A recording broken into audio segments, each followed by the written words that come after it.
ஏசாயா தீர்க்கதரிசன புத்தகம் 43 அதிகாரம் 21 நம்ம திரும்ப வாசிக்க கேட்கலாம்.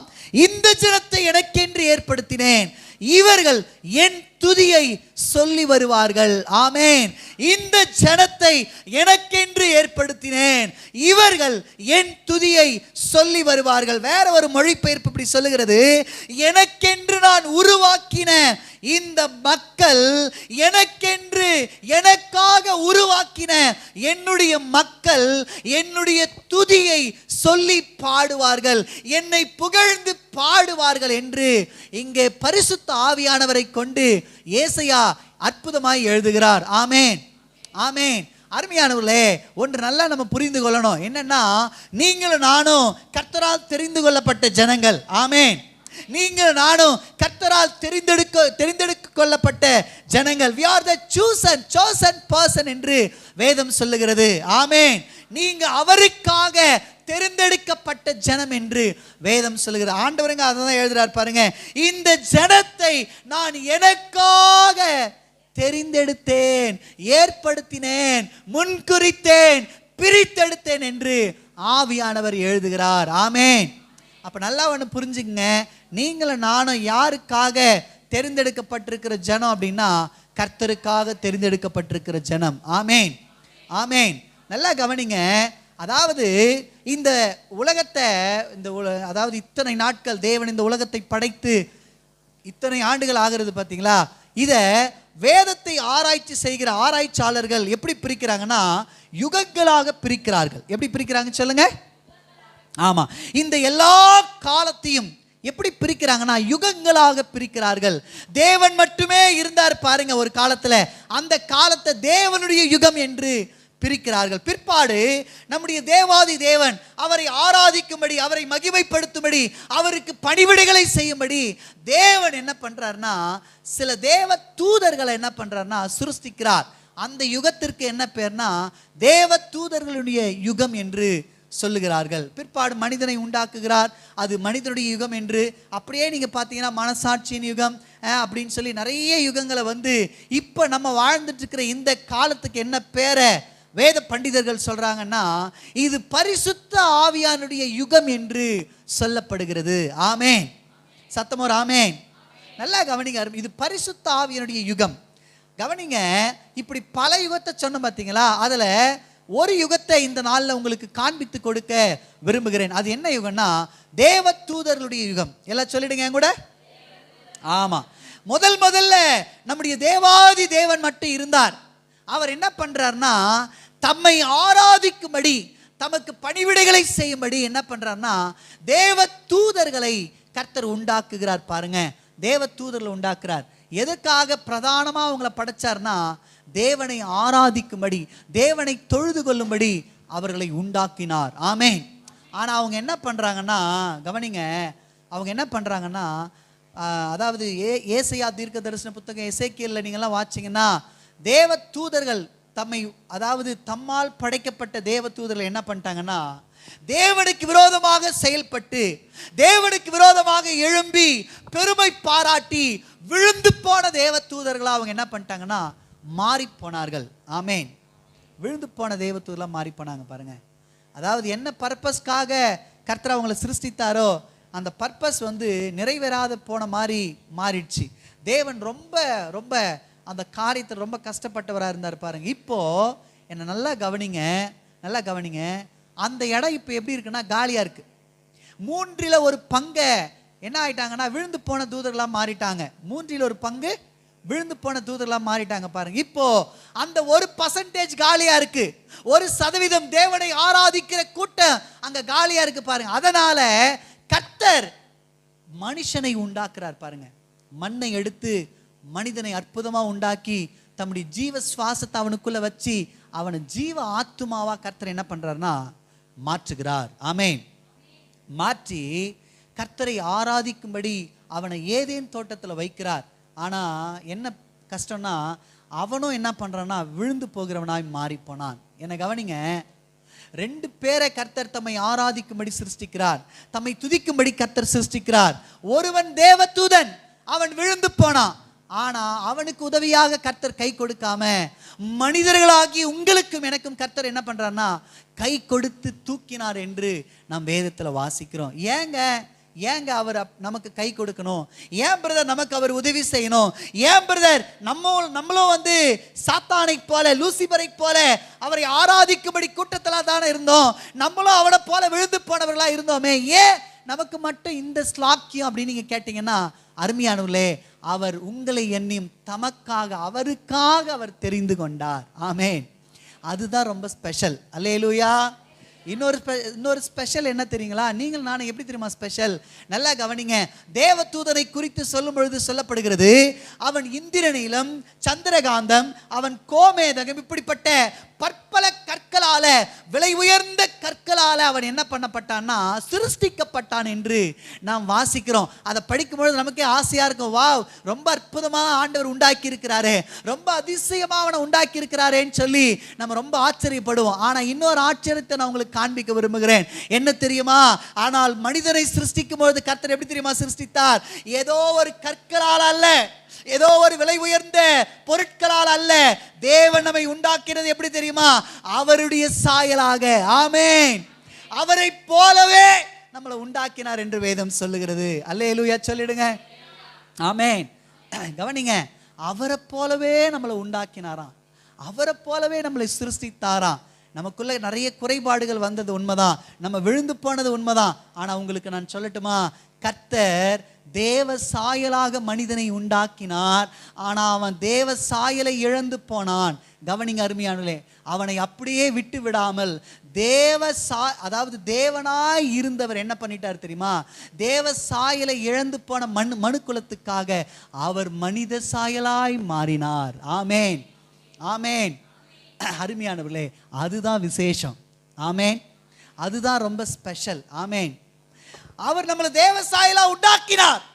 ஆனா நீங்களும் நானும் தேவ சாயலை இழந்து போனோம். அவர் அப்படியே நம்மளை ஒதுக்கிறாம அவர் என்ன பண்ணார் தெரியுங்களா? அவரு மனித சாயலாய் மாறி மீண்டுமாய் நமக்கு தேவ சாயலை கொடுக்கும்படி அப்படி விலையேற பெற்ற ரத்தத்தை உங்களுக்காக எனக்காய் சிந்தினார். ஆமென். இந்த பூமியில அநேகருக்கு கிடைக்காத மிகப்பெரிய ஒரு ஸ்லாக் என்ன தெரியுமா? ரத்தத்தை சிந்தி, ரத்தத்தை கொடுத்து, ரத்தத்தை விலைக்கிரயமாய் கொடுத்து உங்களை எண்ணி வாங்கினார். பார்த்தீங்களா? அதுதான் விலையேற பெற்ற ஸ்லாக்கியம். ஆமென். இதை உணர்ந்த ஏசாயா இங்க எழுதுறாரு பாருங்க, இந்த ஜனத்தை எனக்கென்று நான் என்ன பண்றேன்னா ஏற்படுத்தினேன், இவங்க என்னுடையவர்கள். உன்னத பாட்டில் சொல்லப்படுகிற வசனம், என் நேசர் என்னுடையவர், நான் அவளுடைய, அப்படி சொல்றது போல ஆண்டவர் நம்மளை எப்படி பார்க்கிறார்னா சபை என்னுடையது அப்படின்னு பார்க்கிறார். ஆமென், ஆமென். உங்களுக்கு ஒருவேளை சொந்த பந்தங்களால மிகப்பெரிய ஒரு அதாவது என்ன சொல்றதுன்னா அங்கீகாரம் கிடைக்காம இருக்கலாம்.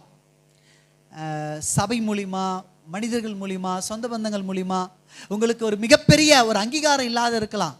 ஆனா நான் உங்களுக்கு ஒன்று சொல்லட்டுமா? கர்த்தர் உங்களை அங்கீகரிக்கிற தேவனா இருக்கிறார். உங்களை பார்த்து சொல்றார், இந்த ஜனத்தை எனக்கென்றே நான் ஏற்படுத்தினேன்னு அங்க நம்மளை பார்த்து சொல்லுகிறார். அல்லேலூயா, அல்லேலூயா. கவனிங்க அருமையானவர்களே, சத்துருவை வெட்கப்படுத்தும்படிக்கு அவனை, அதாவது என்ன சொல்றதுன்னா ஞானிகளை வெட்கப்படுத்தும்படி உலகத்தில் இருக்கிற பைத்தியங்களை கர்த்தர் தெரிந்து கொண்டார்னு சொல்லப்படுகிற வசனத்தை போல, யாருங்க அந்த ஞானி, யாருங்க அந்த அறிவுள்ளவன் சொன்னீங்கன்னு கேட்டீங்கன்னா, ஆக்சுவலா அவனை லூசிபரை படைக்கும் பொழுது கர்த்தர் எப்படி தருமா சிருஷ்டித்தார்? ஞானவானாய் சிருஷ்டித்தார் என்று வேதம் சொல்லுகிறது. அவனை புத்திமானாய் சிருஷ்டித்தார், அழகுல சிறந்தவனாய் சிருஷ்டித்தார். உண்மைதான். ஆனா அவன் எல்லாத்தையும் இழந்து போனான். ஆனா கவனிங்க, அவனை வெட்கப்படுத்தும்படி கர்த்தர் பைத்தியமானவர்களை, எது நல்லது எது கெட்டதுன்னே தெரியாம ஏதேன் தோட்டத்தில் விழுந்து போன மனிதர்களாகிய நம்மை தெரிந்து கொண்டு அவனை வெட்கப்படுத்தும்படி நம்மளை என்ன பண்றாருன்னா நம்முடைய வாயில துதிபலனை வைக்கிறார். அல்லேலூயா, அல்லேலூயா. சத்தமா சொல்லுங்க. கவனிங்க அருமையானவர்களே, நல்லா கவனிங்க. நம்மை தேவ சாயலாகவே அவர் உண்டாக்கி இருக்கிறார். ஆமென். 1 பேதுரு 2:9 சொல்லுகிறது, நீங்களோ உங்களை அந்தகாரத்தில் நின்று தம்முடைய ஆச்சரியமான ஒளியினிடத்திற்கு வரவழைத்தவருடைய புண்ணியங்களை அறிவிக்கும்படி தெரிந்து கொள்ளப்பட்ட சந்ததி. நம்ம யாருங்க? சத்தமா சொல்லுங்க. chosen generation அப்படின்னு இங்கிலீஷ்ல சொல்லுகிறது. நம்ம எல்லாரும் தெரிந்து கொள்ளப்பட்ட சந்ததியா. அது மாத்திரம் இல்ல, ராஜரீகமான ஆசாரிய கூட்டம், பரிசுத்த ஜாதி, அவருக்கு சொந்தமான ஜனமாய் இருக்கிறீர்கள் என்று பேதுரு இங்க எழுதுறார் பாருங்க. ஆமென். அவர் எவ்வளவு உணர்ந்திருந்தா அவர் இப்படி எழுதுவார் பாருங்க. அதாவது நம்ம யாரும் உலகத்துல பணத்தை பார்த்து நம்மளை மதிப்பிடுவாங்க, உலகத்துல நம்முடைய வேலையை பார்த்து நம்மளை மதிப்பிடுவாங்க, உலகத்துல நம்ம நம்ம நம்ம ஆசீர்வதிக்கிறத பார்த்து மதிப்பிடுவாங்க, உலகத்துல நம்முடைய சொத்து பத்துகளை பார்த்து, நம்முடைய பிள்ளை செல்வங்களை பார்த்து, இப்படி நமக்கு இருக்கிற காரியங்களை வச்சு நம்மளை மதிப்பிடுவாங்க. ஆனா கர்த்தர் இங்க சொல்றாரு, நம்ம கிட்ட இருந்து ஒரு காரியத்தை எதிர்பார்க்காம கர்த்தர் என்ன சொல்றாருன்னா, நம்மை ராஜரீகமான ஆசாரிய கூட்டம் அழைக்கிறார். ஆமென். எனக்கு சொந்தமான ஜனம், நான் நம்ம எல்லாரும் யாருன்னா அவருடைய சொந்த ஜனம் என்று நம்மை அழைக்கிறார். ஆமென். அல்லேலூயா. இந்த ஆராதனைக்கு வந்திருக்கிற கர்த்தருடைய பிள்ளைகளே, உங்களுக்கு ஒரு நற்செய்தி என்ன தெரியுமா? நீங்க திரும்பி போகும்பொழுது நீங்க வெறுமனே போகிறது இல்லை, உங்களை கர்த்தர் எப்படி அதாவது அழைத்திருக்கிறார்னா, அவருக்கென்று அழைத்திருக்கிறார். நீங்கள் அவருடையவர்கள், நீங்க அவருக்கு சொந்தமான ஜனம் என்று கர்த்தர் உங்களுக்கு ஒரு அங்கீகாரத்தை கொடுத்து உங்களை அனுப்புகிறார். அல்லேலூயா, அல்லேலூயா. சங்கீதம், அதாவது நல்லா கவனிங்க, சங்கீதம் 139:14 சங்கீதக்காரன் இப்படிதான் எழுதுறார் பாருங்க. நான் பிரமிக்கத்தக்க அதிசயமாய் உண்டாக்கப்பட்டபடியினால் உம்மை துதிக்கிறேன் அப்படின்றார். நம்மளாம் எப்படிங்க உண்டாக்கப்பட்டிருக்கிறோம் சொல்லுங்க. நிறைய பேருக்கு என்ன கவலைன்னா, ஐயோ நான் கருப்பா பிறந்துட்டேனே. என்னங்க, நான் கூட எங்க அம்மா கிட்ட கேட்டிருக்கிறேன், ஏம்மா அந்த என்ன சொல்லுவாங்க அது குங்குமப்பூ, அந்த குங்குமப்பூ எல்லாம் சாப்பிட்டு கொஞ்சம் என்னை சிகப்பா பெத்து எடுத்துருக்கூடாதா அப்படின்னு கேட்டால் எங்கள் அம்மா சொன்னாங்க, அப்போல்லாம் தெரியாதுடா, தெரிஞ்சிருந்தா கொஞ்சம் நிறையவே சாப்பிட்ருப்பேன். நாங்கள் நிறைய பேருக்கு என்ன கவலைன்னா, பிரதர் நான் ரொம்ப கருப்பாக இருக்கிறேன் பிரதர் அப்படின்னு ஒரு கவலை. நிறைய பேருக்கு என்ன கவலைன்னா, நான் குயில் போல பாட முடியலையேன்னு ஒரு கவலை. நிறைய பேருக்கு என்ன கவலைன்னா, நாங்கள் அவங்கள போல இல்லையே பிரதர், நாங்கள் இவங்கள போல இல்லையே பிரதர், நாங்கள் இவ்வளோ சம்பாதிக்கலையே பிரதர், இப்படி இல்லையே அப்படின்னு நம்ம குறைகளையே பார்க்குறோம். ஆனா கர்த்தர் இங்க என்ன எழுதுறாரு பாருங்க, தாவீது எழுதுறாரு பாருங்க, சங்கீதக்காரன் எழுதுறாரு, கர்த்தர் என்ன எப்படி உண்டாக்கி இருக்கிறாரா? எல்லாம் எங்கூட சொல்லுங்க. பிரமிக்கத்தக்க, அதோட விடல, அதிசய விதமாய் நம்மளை உண்டாக்கி இருக்கிறாரா. ஆமென். கண்ணு எங்க இருக்கணுமோ அங்க, வாய் எங்க இருக்கணுமோ அங்க. நம்ம தலைமை பாஸ்டர் அடிக்கடிக்கு சொல்லுவாரு, நம்ம மூக்கு நல்ல வேலை கீழே இருக்குது, கீழே படைச்சிட்டார் ஆண்டவர். ஒரு வேலை மேலே இருந்துச்சுன்னா என்ன பண்ணியிருப்போம்? அதுக்கு ஒரு தனியாக கொடை பிடிக்கணும்னு சொல்லுவார். மழை பெஞ்சா தண்ணி உள்ளே போயிடாமல் இருக்கிறதுக்கு அதுக்கு தனியாக ஒரு கொடை பிடிக்கணும் அப்படின்னு சொல்லுவார் பாருங்க, தமாசா. ஆமேன். எப்படி உண்டாக்கி இருக்கிறாரா? அதிசய விதமா, அதிசயமா, பிரமிக்கத்தக்க அதிசய விதமா நம்மளை கர்த்தர் என்ன பண்ணியிருக்கிறாருங்க, உண்டாக்கி இருக்கிறார். நம்ம அவருடையவர்கள். அல்லேலூயா, அல்லேலூயா. கவனிங்க, இந்த தமக்காக தெரிந்தெடுத்தார் பார்த்தீங்களா இந்த ஜனத்தை, தமக்காக ரட்சிப்புக்களை நடத்தி இருக்கிறார் பார்த்தீங்களா தம்முடைய ஜனத்தை, தமக்காக ஒரு ஜனத்தை தேர்ந்தெடுத்திருக்கிறார் பார்த்தீங்களா. அந்த ஜனத்திடத்துல கர்த்தர் ஒன்றை எதிர்பார்க்கிறார். அது என்னன்னா, அந்த வசனத்துல ஏசாயா தீர்க்கதரிசி எழுதுறார் பாருங்க, இந்த ஜனத்தை எனக்கென்று ஏற்படுத்தினேன், இவர்கள் என் துதியை சொல்லி வருவார்கள் என்று எழுதுகிறார். ஆமென். உங்களை நீங்க ஏங்க ஏற்படுத்தி இருக்கிறாரு சொல்லுங்க? அவர் துதியே எல்லாரும் பாடலாமா அந்த பாட்டை? அவர் துதி சொல்லி வரவே தேவன் தந்திட்ட வாழ்வு இதுவே. கைகளை தட்டி பாடுவோம். அவர் துதி சொல்லி வரவே தேவன் தந்திட்ட வாழ்வு இதுவே. முன்னறிந்தார், முன் குறித்தார், நம்மை அழைத்தார், மகிமை படுத்தினார், இன்னும் மகிமை படுத்துவார். சொல்லுங்க. மகிமை படுத்தினார், இன்னும் மகிமை படுத்துவார். ஆமென். நம்மளை எதுக்காக உண்டாக்கி இருக்கிறார்னா, அவர் துதியை சொல்லி வரும்படி நம்மை உண்டாக்கி இருக்கிறார். ஆமென். ஆக்சுவலா முதல்ல அந்த இடத்துக்கு யார் பிளேஸ் பண்ணப்பட்டாங்க தெரியுங்களா? யார் தெரிந்து கொள்ளப்பட்டாங்க தெரியுமா?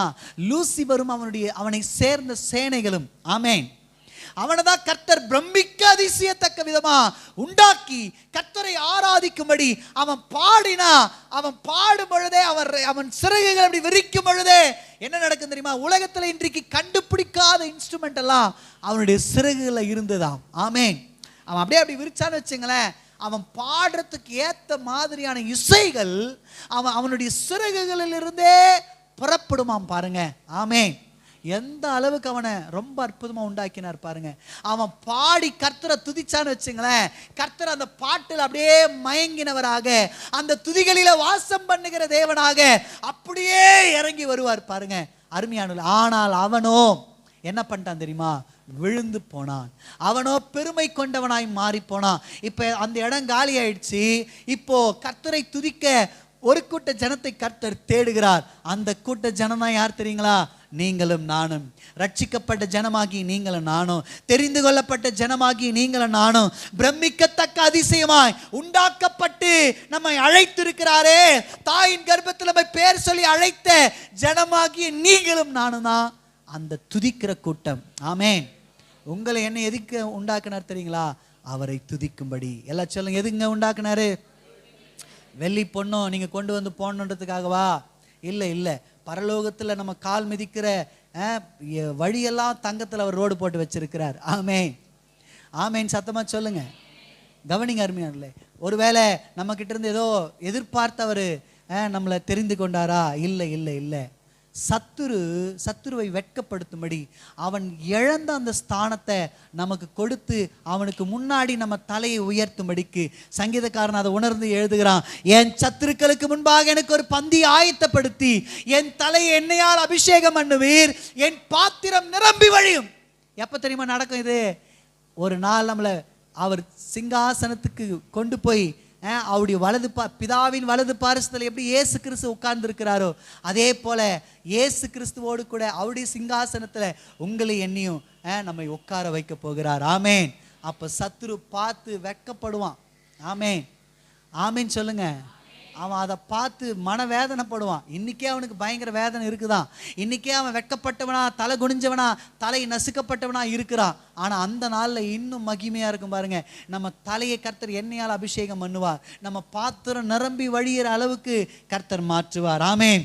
இன்னைக்கு சத்துரு நம்ம மேல நிறைய பொய்களை நம்ம இருதயத்துல பேசி நம்மளை தேவனை விட்டு பிரிக்கிற காரியத்தை செய்துட்டு இருக்கிறான். ஆனா ஒரு நாள் வரப்போகிறது, அந்த சத்துருவுக்கு முன்னாடி நம்ம தலையை கர்த்தர் உயர்த்தி நம்ம தலையை எண்ணெயால் அபிஷேகம் பண்ண போகிறார். நம்ம பாத்திரம் நிரம்பி வழிய போகிறது. அல்லேலூயா, அல்லேலூயா.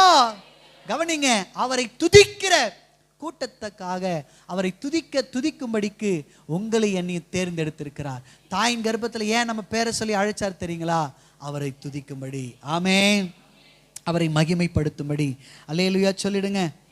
ஆமேன், ஆமேன். கவனிங்க, நம்முடைய தேவன் யாருன்னா, அதாவது நல்லா ஒன்று புரிந்து கொள்ளுங்க, அவருக்கு துதி அவ்வளோ பிரியம். அவருக்கு துதி என்னோட சொல்லுங்க, அவ்வளோ. கவனிங்க, அதனால தான் நீங்கள் பார்த்தீங்கன்னா, அதாவது முதல்ல வேற எதையோ அவர் சிருஷ்டிக்காம அவரை ஆராதிக்கும்படி, அவரை மகிமைப்படுத்தும்படி, அவரை உயர்த்தும்படி, அவரை தொழுது கொள்ளும்படியான தூதர்களை கர்த்தர் என்ன பண்றாருன்னா உண்டாக்குறார். அதுக்கப்புறமா தான் மற்ற எல்லா சிருஷ்டியும் அவர் என்ன பண்றாருன்னா சிருஷ்டிக்கிறத நீங்க பார்க்க முடியும். அவருக்கு அந்த அளவுக்கு அந்த ஆராதனை பிடிக்கும். ஆமேன். அல்லேலூயா. அது மாத்திரம் இல்ல, நீங்க அதாவது இஸ்ரவேல் ஜனங்க எகிப்து தேசத்தில் அடிமையா இருந்தாங்க பாருங்க. அடிமையா இருக்கும் பொழுது மோசே கிட்ட சொல்லி அனுப்புவார். என்னன்னா, மோசே நீ புறப்பட்டு போய் பார்வோன் இடத்துல என்ன சொல்லணும் தெரியுமா? எங்களுடைய தேவன் எங்களை அதாவது வனாந்தரத்துக்கு கூப்பிடுறார். ஏன் தெரியுமா? அவரை ஆராதிக்கும்படி, எங்களை விடுதலையாக்கும்படி உங்ககிட்ட சொல்றாரு அப்படின்றார் பாருங்க. ஆமேன். எதுங்க இஸ்ரவேல் ஜனங்களை விடுதலையாக்கணும்? அவரை ஆராதிக்கும்படி, அவரை துதிக்கும்படி, அவரை ஸ்தோத்திரிக்கும்படி, அவரை தொழுது கொள்ளும்படி, அவருடைய நாமத்தை மகிமைப்படுத்தும்படி. ஆமேன். அல்லேலூயா. நீங்க நம்முடைய முற்பிதாக்களாகிய ஆபிரகாம், ஈசாக், யாக்கோப் எல்லாம் பாருங்க, அவங்களுக்கு இப்படிப்பட்ட சர்ச் எல்லாம் இல்லைங்க. அந்த காலத்துல அவங்க பலிப்பீடங்களை கட்டி கர்த்தருடைய நாமத்தை தொழுது கொண்டார்கள் என்று நாம் பார்க்கிறோம். ஆமேன், ஆமேன். கவனிங்க, அந்த காலத்திலிருந்து இன்றைய வரைக்கும் கர்த்தர் மனிதர்களாகி உங்களிடத்துல, தெரிந்தெடுக்கப்பட்ட மனிதர்களாகி உங்களிடத்துல, என்னிடத்துல, தம்முடைய ஜனமாகி உங்களிடத்துல, என்னிடத்துல அவர் ஒன்றே ஒன்று எதிர்பார்க்கிறார். என்ன தெரியுமா? நம்ம நல்லா அவரை துதிக்கணும். அவரை நம்ம நிறைய பிரைஸ் பண்ணணும்னு கர்த்தர் விரும்புகிறார். ஆமென். இந்த வருஷம் நமக்கு என்ன வாக்குத்தத்தம் கர்த்தர் கொடுத்தார் சொல்லுங்க? தேவன் நம்முடைய பட்சத்தில் இருந்தால் நமக்கு விரோதமாக இருப்பவன் யார் அப்படின்னு சொன்னார். நம்ம கூட அவர் இருக்கிறேன்னு சொல்லிட்டார். இந்த ஆண்டு முழுக்க அல்ல, நம்முடைய ஆயுள் காலம் வரைக்கும் கர்த்தர் நம்ம கூட இருப்பேன்னு வாக்குத்தத்தம் கொடுத்திருக்கிறார். ஆமென். கடந்த வாரங்களில் யோசுவா புத்தகத்திலிருந்து நம்ம அதை தியானித்தோம். யோசுவா கிட்ட கர்த்தர் சொல்ற, நீ உயிரோடு இருக்கிற நாள் வரைக்கும் அப்படின்றார் பாருங்க. அதே போலதான் நம்ம உயிரோடு இருக்கிற நாள் வரைக்கும் ஒருவனும் நமக்கு முன்பதாக எதிர்த்து நிற்க முடியாது. காரணம் என்னன்னா, கர்த்தர் நம்ம கூட வருவேன்னு வாக்குத்தத்தம் கொடுத்திருக்கிறார். ஆமென். அவர் நம்ம கூட வரணும்னா, கடந்த வாரங்களில் நிறைய காரியங்கள் நம்ம தியானித்தோம். யோசுவா எப்படி ஆசரிப்பு கூடாரத்தை விட்டு விலகாதவனா இருந்தானோ அப்படி நம்ம விலகாம இருக்கணும்னு நம்ம தியானிச்சோம். ஆமென். ஞாபகம் இருக்குங்களா?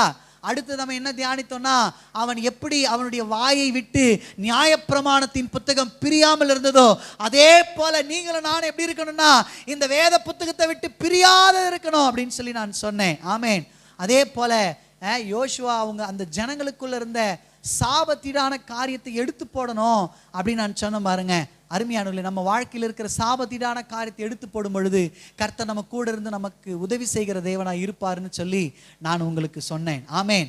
இந்த வாரம் கர்த்தர் அதை தொடர்ந்து வேற என்னென்ன காரியங்கள் நம்ம வாழ்க்கையில் இருக்கணும்னு கர்த்தர் விரும்புறாருன்னா, இது ரொம்ப முக்கியமான காரியம். அது என்னன்னா துதி. எல்லாம் சொல்லுங்க, எல்லாம் சத்தமா சொல்லுங்க.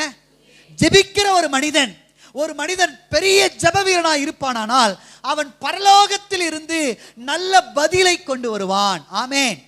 ஜெபிக்கிற ஒரு மனுஷன் பரலோகத்திலிருந்து என்ன கொண்டு வருவான் சொல்லுங்க? நல்ல பதிலை அவன் தேவனிடத்திலிருந்து வாங்கி கொண்டு வருவான்.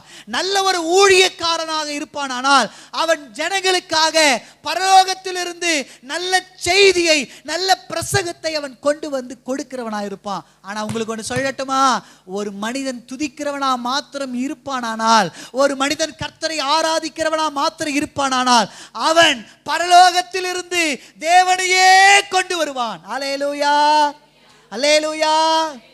நீங்களும் நானும் துதிக்கிறவங்களா மாறும் பொழுது பரலோகத்திலிருந்து தேவனே இறங்கி வருவார். ஆமென். நம்ம கூடவே அவர் வாசம் பண்ணுவார். அல்லேலூயா.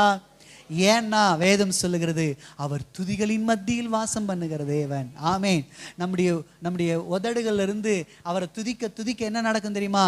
அவர் நம்ம கூடவே இருப்பார். ஆமென். நம்ம கூடவே வாசம் பண்ணுகிற தேவனா இருக்கிறார். அல்லேலூயா சொல்லுங்க. அல்லேலூயா. அவருக்கு துதின்றது அவ்வளோ பிடிக்குங்க. என்னை கவனிங்க. அதனால தான் நீங்கள் யாக்கோபுக்கு 12 பிள்ளைங்க, 12 கோத்திரம். அந்த 12 கோத்திரத்தில் இயேசு கிறிஸ்து எந்த கோத்திரத்தில் வந்து பிறந்தார் ஞாபகம் இருக்குங்களா? Very good. எந்த கோத்திரம்? யூதா. அப்படின்னா என்ன அர்த்தம் தெரியுமா? துதி அப்படின்னு அர்த்தம். அவருக்கு துதி அந்த அளவுக்கு பிரியமா இருந்ததுனால அந்த யூதா என்கிற கோத்திரத்தில், துதி என்கிற கோத்திரத்துல பல அர்த்தங்கள் இருக்கு, பல காரணங்கள் இருக்கு. ஆனா இன்றைக்கு கர்த்தர் நமக்கு சொல்றது என்னன்னா, அந்த துதி அவருக்கு பிரியமானபடினால அந்த கோத்திரத்தை கர்த்தர் தேர்ந்தெடுத்து நம்ம மத்தியில அவர் குமாரனாக, பாலகனாக வெளிப்பட்டார். அல்லேலூயா. அது மாத்திரம் இல்லை, நீங்கள் வேதம் முழுக்க எடுத்து பாருங்க. அவர் வந்து அந்த துதி வந்துடுச்சுன்னா அவர் அப்படியே அதில் பிரியப்பட்டுருவார். அந்த துதி வந்துடுச்சுன்னா கவனிங்க, அவர் அதில் வந்து பயங்கரமாக என்ன பண்ணுவார்னா சந்தோஷப்பட்டுருவார். அல்லேலூயா. ஆமேன், ஆமேன். கவனிங்க, துதின்னா என்ன அப்படின்றத தான் நான் இன்னைக்கு உங்களுக்கு சொல்லித்தர போகிறேன். கவனிங்க. ஆக்சுவலாக நேரம் ரொம்ப ஆகிட்டே இருக்கிறதுனால நான் சுருக்கமாக சில காரியங்களை சொல்லி முடிக்க விரும்புகிறேன்.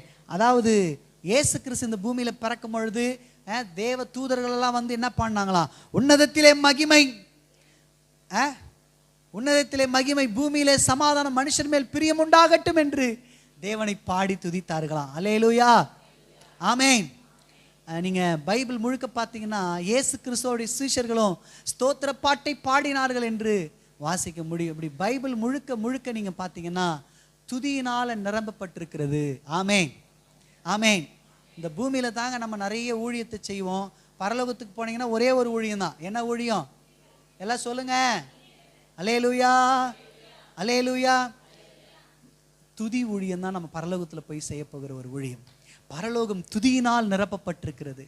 அவர் வாசம் பண்ணணும்னா, ஒரு இடத்துல அவர் இருக்கணும்னா அந்த இடத்துல துதி வேணும். அதனால தான் இன்னைக்கு நம்மளை பார்த்து சொல்றாரு, சபை ஜனங்களுக்கு நான் இந்த வருஷம் வாக்கு கொடுத்திருக்கிறேன், உங்க கூடவே நான் இருப்பேன், நான் உங்க கூட இருக்கிறதுனால மனித சக்தியோ அல்லது சாத்தானுடைய செயல்களோ மற்ற எந்த காரியங்களும் உங்களுக்கு விரோதமாக எழும்ப முடியாது. நான் உங்களோடு இருக்கிறதுனால அவைகள் எல்லாவற்றையும் நிர்மூலமாக்குவேன்னு வாக்கு கொடுத்துட்டார். அவர் நம்ம கூட வச்சுக்கணும்னா நம்ம என்ன செய்யணும் தெரியுமா? அவர் விரும்புகிற துதியை நீங்களும் நானும் செலுத்துகிறவர்களாய் மாற வேண்டும். ஆமேன், ஆமேன். கர்த்தருக்கு மகிமையை நான் செலுத்துகிறேன். அல்லேலூயா, ஆமேன். சரி, என்னை கவனிங்க. நேரம் ஆயிட்டே இருக்கிறதுனால கொஞ்சம் வேகமா சில காரியங்கள் நான் சொல்ல விரும்புகிறேன். என்னன்னா, துதி, இந்த துதியை 2 பேர் விரும்புகிறார்கள். என்னங்க? சத்தமா சொல்லுங்க என் கூட. 2 பேர் விரும்புறாங்க. ஒருத்தர் யாருன்னா நம்முடைய கர்த்தாதி கர்த்தர், நம்முடைய கர்த்தாதி. ஆமா, வேதம் சொல்லுகிறது அவர் துதிகளின் மத்தியில் வாசம் பண்ணுகிறவர், அவர் துதிகளிலே பிரியப்படுகிறவர் என்று சொல்லப்படுகிற சில வசனங்களை உங்களுக்காக வாசிக்கிறேன். 1 நாளாகமம் 16:25, கர்த்தர் பெரியவரும் மிகவும் துதிக்கப்படத்தக்கவருமாய் இருக்கிறார், எல்லா தேவர்களும் பயப்படத்தக்கவர் அவரே அப்படின்னு சொல்லப்படுகிறது. ஏங்க கர்த்தர் நம்ம கிட்ட இருந்து துதியை எதிர்பார்க்கிறார்? காரணம் என்ன தெரியுமா? அவர்தான் பெரியவர், அவர்தான் துதிக்கு பாத்திரர், அவர் எல்லா தேவர்களும் பயப்படத்தக்க தேவாதி தேவனும் ராஜாதி ராஜாவும் சிங்காசனத்தில் ஆளுகை செய்கிறவருமாய் இருக்கிறார். அல்லேலூயா, சத்தம் ஒரு அல்லேலூயா சொல்லுங்க. அவர் துதியை விரும்புகிறது நியாயம். ஆமென். ஏன்னா ஒரு இடத்துல ஒரு வசனம் இருக்கு, நான் உங்களுக்காக அதை வாசிக்கிறேன். 1 நாளாகமம் 16:36 பாருங்க. சகல காலங்களிலும் ஸ்தோத்திரிக்கப்படத்தக்கவர் அவரே என்று சொல்லப்படுகிறது. லூக்கா 4:8, அவர் ஒருவருக்கே நம்ம ஆராதனை செய்ய வேண்டும். கவனிங்க, அவர் ஒருவருக்கே நம்ம ஆராதனை செய்ய வேண்டும் சொல்லி இயேசுவே என்ன பண்ணியிருக்கிறார்னா சொல்லியிருக்கிறார். பாருங்க, இங்க பாருங்க, ஆராதனைக்கு தகுதியானவர் ஒருவரே. அவர் யாருங்க? எல்லாம் சொல்லுங்க, நம்முடைய கர்த்தர். ஆமென். இங்க ஒரு முறை இயேசு கிறிஸ்து 40 நாள் ஃபாஸ்டிங்ல இருக்கும் பொழுது சத்துரு சோதிக்கும்படி வரான். சத்துரு சோதிக்கும்படி வந்து என்ன சொல்றான் தெரியுமா? இயேசுவே, தேவனுடைய குமாரனே, நீங்க தேவனுடைய குமாரன் அல்லவா, அதனால நீங்க என்ன பண்ணுங்க, நீங்க சிலுவைக்கு போய் அடிபட்டு மனிதர்களால நொறுக்கப்பட்டு காயப்பட்டு உங்க அழகையெல்லாம் உங்க சௌந்தரியத்தெல்லாம் இழந்து நீங்க என்கிட்ட இருந்து இந்த அதிகாரத்தை வாங்கிறத விட ஒன்று பண்ணுங்க, என்னை பணிஞ்சிருங்க, நானே இதை கொடுத்துற, கஷ்டமே இல்லாத ஒரு வழியை உனக்கு காட்டுறேன்னு சொல்றான் பாருங்க சத்ரு. உடனே ஆண்டவர் சொல்றாரு, உன் தேவனாகி ஒருவருக்கே ஆராதனை செய்வாயாக என்று எழுதப்பட்டிருக்கிறது என்ற. ஆமென். நம்முடைய தேவன் தான் ஆராதனைக்கு தகுதியானவர். அல்லேலூயா, சத்தமா அல்லேலூயா. நீங்க 2 சாமுவேல் 22:4 எடுங்க. 2 சாமுவேல் 22:4 வாசிங்க. ஒருத்தர் 2 சாமுவேல் 22:4 எடுத்து வாசிங்க. இன்னொருத்தர் கொலோசியர் 1:16 எடுத்து வாசிங்க. துதிக்கு பாத்திரராகிய கர்த்தரை நோக்கி துதிக்கு பாத்திரராகிய கர்த்தரை நோக்கி. போதும் போதும், கவனிங்க. துதிக்கு பாத்திரர் யாருங்க? வேதம் சொல்லுகிறது. எல்லாம் சொல்லுங்க, கர்த்தர் தான் துதிக்கு பாத்திரர். அதனால தான் நீங்களும் நானும் அவர் என்ன பண்ணணுங்க?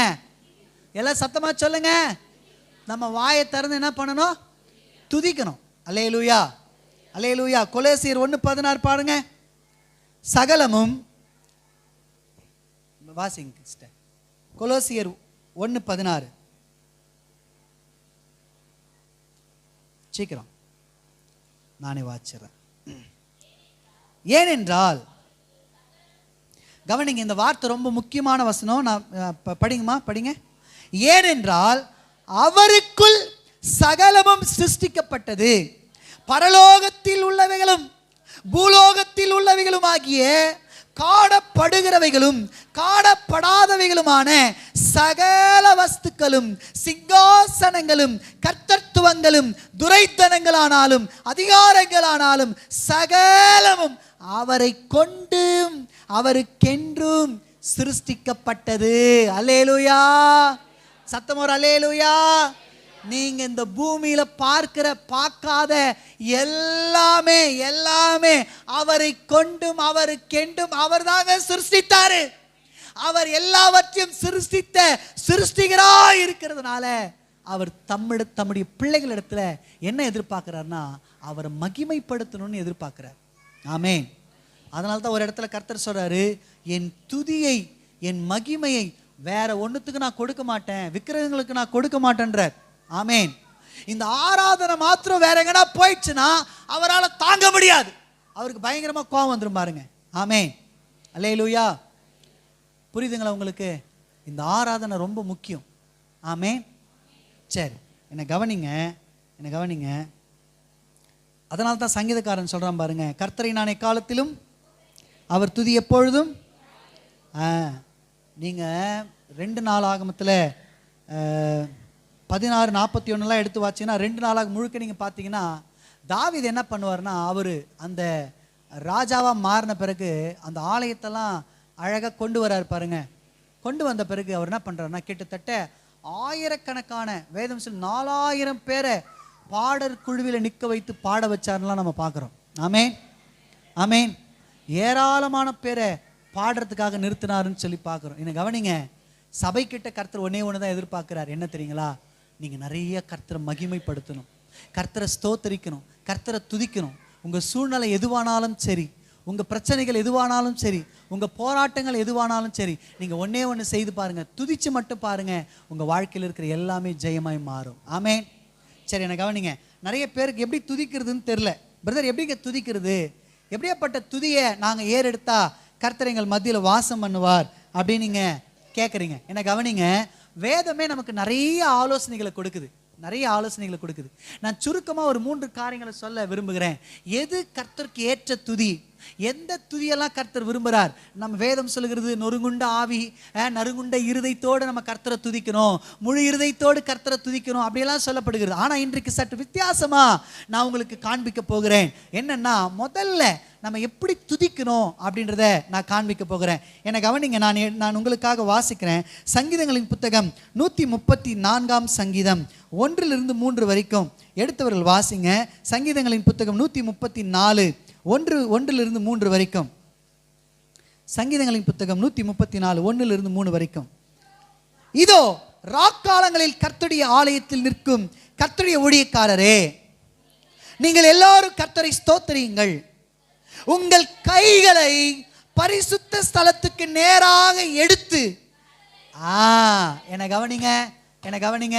பைபிள்ல எப்படி துதிக்கணும்னு நிறைய ஆலோசனைகள் இருக்கு. கர்த்தர் எப்படியெல்லாம் துதிச்சா சந்தோஷப்படுவாருன்னு நிறைய காரியங்கள் எழுதப்பட்டு. ஆனா இன்றைக்கு நம்முடைய சபைக்கு, இந்த ஆராதனைக்கு வந்திருக்கிற தம்முடைய பிள்ளைகளுக்கு, அவரால் தேர்ந்தெடுக்கப்பட்ட, அவரால் தெரிந்து கொள்ளப்பட்ட தம்முடைய பிள்ளைகளுக்கு கர்த்தர் கற்றுக் கொடுக்கிற 1-2 காரியங்கள் என்னன்னா, நீங்கள் நானும் எப்படி துதிக்கணுமா, ஆலயத்தில் நிற்கிற நீங்கள் நானும் கைகளை உயர்த்தி, இந்த பரிசுத்த ஸ்தலத்தில் கைகளை உயர்த்தி நீங்களும் நானும் கர்த்தரை ஆராதிக்கணுமா. ஆமென். அல்லேலூயா. கைகளை உயர்த்துங்க. கைகளை உயர்த்தி ஆராதிச்சு பாருங்க. உங்களுக்கு விரோதமாக எழும்பி நிற்கிற சத்துரு இல்லாமல் போயிடுவான். உங்களுக்கு விரோதமாய் போராடுகிற அந்த போராட்டங்களை நீங்க தேடியும் காணாது இருப்பீங்க. அல்லேலூயா சொல்லுங்க. இஸ்ரவேல் ஜனங்க செங்கடலை கலந்து வராங்க. செங்கடலை கடந்து வரும் பொழுது கர்த்தர் அவங்களுக்கு ஒரு வாக்குத்தத்தம் கொடுக்கிறார். என்ன தெரியுமா? இன்று கண்ட எகிப்தியனை நீ இனிமே. அவங்க அந்த வாக்குத்தத்தத்தெல்லாம் கேட்டு கர்த்தரை மகிமைப்படுத்தினார்கள் என்று பார்க்கிறோம். ஆமென். சத்தத்தை உயர்த்தி சொல்லுங்க. இங்க பாருங்க, நீங்கள் நான் எப்படி உயர்த்தணும், சத்துரு இல்லாம போகணும்னா என்ன பண்ணணும்? உங்க வியாதி உங்களை விட்டு ஓடணுமா? இன்னைக்கு ஒரு சூப்பரான ஐடியா சொல்றேன் பாருங்க. சபையில, இந்த பரிசுத்த ஸ்தலத்துல அல்லது உங்க பர்சனல் அறையில நீங்க கர்த்தரை ஆராதிக்கும் பொழுது கைகளை உயர்த்தி ஆராதிங்க. அதுக்கு என்ன அர்த்தம் தெரியுமா? ஆண்டவரே, என்னில் ஒன்று இல்லை, என் பலமோ, என்னுடைய பணமோ, என்னுடைய சுயமோ, அல்லது என்னுடைய படிப்போ, என்னுடைய திறமைகளோ அல்ல, எனக்கு ஒரு காரியத்தை செய்யணும்னா நீங்க மட்டும்தான் செய்ய முடியும்ன்றத ஒத்துக்கிறீங்கன்னு அர்த்தம். ஆமென். இங்க பாருங்க, இந்த ஒரு இராணுவ படை இருக்கு. அந்த இராணுவ படையில ஒரு போர் சேவகன் அந்த கேடயம், என்னதுங்க கேடகம், என்னமா சொல்லுவாங்க அதுக்கு பேரு? மார்க்கவசம். மன்னிக்கணும், மார்க்கவசம். இந்த மார்க்கவசத்தை ஒரு சோல்ஜர் போடுவானால் அவனுடைய லீடர் இருக்கிறான் பார்த்தீங்களா, அந்த அந்த அந்த டீமை நடத்துகிற லீடர் ஒருத்தர் இருப்பான் பாருங்க. அவனுக்கு என்ன அவன் சொல்ல வரான் தெரியுமா? ஹலோ லீடர், என்னால் என்ன பண்ண முடியாது தெரியுமா? தனியாக போய் சண்டை போட முடியாது, அதனால உங்க உதவி எனக்கு வேணும்னு சொல்லி அவன் அந்த சிம்பல்ல காட்டுறான். ஆமென். இப்போ ராணுவத்துல போருக்கு போகும்பொழுது இந்த லீடர் இருக்கிறார் பார்த்தீங்களா, இந்த ராணுவ அதிகாரி இருக்கிறார் பார்த்தீங்களா, அவரு எல்லாருக்கும் போய் ஹெல்ப் பண்ண மாட்டார். அவர் யாருக்கு ஹெல்ப் பண்ணுவார்னா ஸ்பெசிபிக்கா யார் இந்த என்ன சொன்னமா மார்க் கவசத்தை அணிந்திருக்கிறார் அவங்களுக்கு ஸ்பெசிபிக்கா போய் ஹெல்ப் பண்ணுவார் அந்த யுத்தத்துல. ஆமென். அது போல ஆவிக்குரிய யுத்தத்துல நிற்கிற நீங்களும் நானும், உங்களுக்கு விரோதமாய் போர் செய்கிற போரில் நிற்கிற நீங்களும் நானும் ஆராதிக்கும் பொழுது உங்களுக்கு விரோதமாய் எழும்பி நிற்கிற எல்லா ஆயுதங்களும் வாய்க்காத போக வேண்டுமானால், உங்களுக்கு விரோதமாய் எழும்பி நிற்கிற சத்துருடைய சேனைகள் தோற்கடிக்கப்பட வேண்டுமானால், வியாதிகள் தோற்று ஓட வேண்டுமானால், பிரச்சனைகள் மாற வேண்டுமானால், கடன்கள் மாற வேண்டுமானால், நீங்க ஆசீர்வதிக்கப்பட வேண்டுமானால் ஒன்று பண்ணுங்க, கைகளை உயர்த்தி ஆராதிங்க. அது ரொம்ப நல்லது. அப்படின்னா என்ன அர்த்தம்னா, என்னை முழுசா உங்ககிட்ட சப்மிட் பண்றேன் ஆண்டவரே, என்னால் முடியாது, இதுக்கப்புறம் என்னால் முடியாது, நீங்கள் என்னை பொறுப்பெடுத்து கொள்ளுங்கன்னு அர்த்தம். என் பட்சத்தில் நீங்கள் வந்துருங்கன்னு அர்த்தம். ஆமென், ஆமென். வேதத்தில் ஒரு சம்பவத்தை நான் உங்களுக்கு காண்பிக்க விரும்புகிறேன். ஒரு முறை இஸ்ரவேல் ஜனங்க எகிப்திலிருந்து வரும்பொழுது அவங்க ஒரு பகுதிக்கு வராங்க பாருங்க. வரும்பொழுது அமலேக்கியர்கள் என்ன பண்ணுறாங்கன்னா, இஸ்ரவேல் ஜனங்களோட யுத்தத்துக்கு வராங்க. யுத்தத்துக்கு இந்த வழியா நீங்க போகக்கூடாது, இந்த வழியா நீங்க பிரவேசிக்க கூடாது, அதனால நாங்க உங்களோட யுத்தம் பண்ண போறோம்னு யுத்தத்துக்கு வராங்க. சும்மாவே வெறுமனே அந்த வழியை இவங்க பயன்படுத்தக்கூடாதுன்றதுக்காக யுத்தத்துக்கு வராங்க பாருங்க. என்ன கவனிங்க அருமையானவர்களே. இப்போ மோசே சொல்றாரு யோசுவாவை கூப்பிட்டு, யோசுவா ஒன்று பண்ணு, நீ என்ன பண்ணு, புறப்பட்டு போய் ஜனங்களை யுத்த புருஷர்களாக தெரிந்து கொண்டு நீ அமலேக்கியரோடு போய் யுத்தம் பண்ணு. நான் என்ன பண்றேன்னா, உனக்காக மலைக்கு போய் என் கைகளை உயர்த்துவேன், அப்பொழுது கர்த்தர் நமக்கு ஒரு பெரிய ஜெயத்தை கொடுப்பார்னு சொல்றேன். ஆமென். மோசே போய் கையை உயர்த்துறாரு பாருங்க. கையை உயர்த்தும் பொழுது இஸ்ரவேல் ஜனங்க ஜெயித்தார்கள் என்று பார்க்கிறோம். அப்படியே கொஞ்சம் சோர்ந்து போகும்பொழுது என்ன ஆகுதுன்னா, கை அப்படியே மெல்ல மெல்ல இறங்கும்பொழுது அமலேக்கியர்கள் ஜெயித்தார்கள்னு பார்க்குறோம். உடனே இஸ்ரவேல் ஜனங்க பார்க்குறாங்க, சுதாரிச்சுக்கிறாங்க, என்னடா இது மோசே கை இறங்கினா என்ன ஆகுது, நம்ம தோற்கடிக்கப்படுறோமே. உடனே ஊரோ ஆரோடு புறப்பட்டு போய் என்ன பண்ணுறாங்க தெரியுமா, மோசேயின் கைகளை கல்லை போட்டு அவரை உட்கார வச்சு 2 கையை 2 பக்கம் 2 பேர் பிடிச்சிட்டாங்க. ஆமென். காலையிலிருந்து சாயங்காலம் வரைக்கும் அவருடைய கைகள் தளர்ந்து போகவில்லை, கைகள் இறங்கவே இல்லை. கை உயர்த்தப்பட்ட கை, கர்த்தரை நோக்கி உயர்த்தப்பட்ட கை அப்படியே இருக்கு. கர்த்தர் இஸ்ரவேல் ஜனங்களுக்கு முழு வெற்றியை தந்தார். அல்லேலூயா. உடனே மோசே ஒரு பலிபீடத்தை கட்டி கர்த்தருக்கு பலி செலுத்தி என்ன பேர் வச்சான் தெரியுமா, அவர் யெகோவா நிசி, அவர் யெகோவா நிசி என்று. ஆமென். உங்க வாழ்க்கையில கர்த்தர் யெகோவா நிசியா வெளிப்பட வேண்டுமானால் நீங்க கைகளை உயர்த்தி துதிக்க ஆரம்பிங்க. ஆமே, சத்தம் ஒரு ஆமே. கையை உயர்த்துற ஒரு நல்ல பழக்கம் உங்களுக்குள்ள இருக்கட்டும். 1 தீமோத்தேயுல 2:8 கூட அதை தான் ஆண்டவர் சொல்றார், உங்க கைகளை பரிசுத்த ஸ்தலத்துக்கு நேராக உயர்த்துங்க அப்படின்றார். நீங்க ஜெபம் பண்ணும் போது உயர்த்துங்க, நீங்க ஆராதிக்கும் போது உங்க கைகளை உயர்த்துங்க. ஆமே. சில நேரத்தில் நல்லா கவனிங்க, என்ன பண்றதுனே தெரியாது. சில நேரத்தில் எதனா பிரசங்கிக்கிறதுக்கான ஒரு சூழ்நிலை இருக்கும். சில நேரத்தில் எங்கேயோ போய் ஏதோ ஒரு ப்ரேயர் நடத்த வேண்டிய சூழ்நிலை இருக்கும். அன்னைக்கு ஃபுல்லாக நிறைய வேலைகள் இருக்கும் பாருங்க. வேலைகள் இருந்துட்டு சில நேரத்தில் சில காரியங்களை என்னால் செய்ய முடியாது பாருங்க.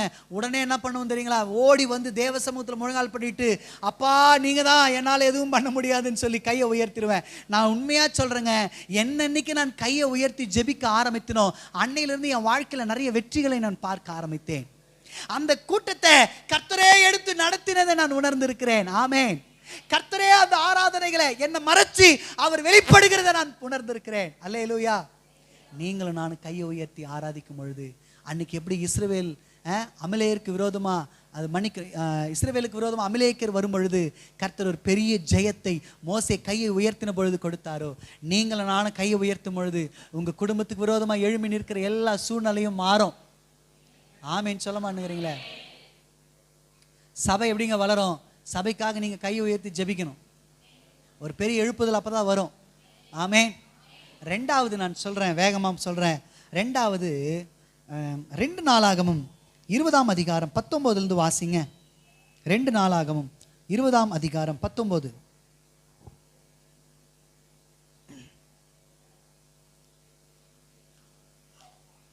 20:19. சரி, நானே 2 நாளாக 20:19. கோகாத்தியரின் புத்திரரிலும் கோராகிரின் புத்திரரிலும் இருந்த லேவியர் எழுந்திருந்து இஸ்ரவேலின் தேவனாகிய கர்த்தரை மகா சத்தத்தோடே கம்பீரமாய் துதித்தார்கள். அல்லேலூயா. டைம்ல கொஞ்சம் என்ன கவனிச்சிருங்க. நான் இந்த சம்பவத்தை அப்படியே சொல்லி முடிச்சிடுறேன். இங்க என்ன நடக்குது தெரியுங்களா?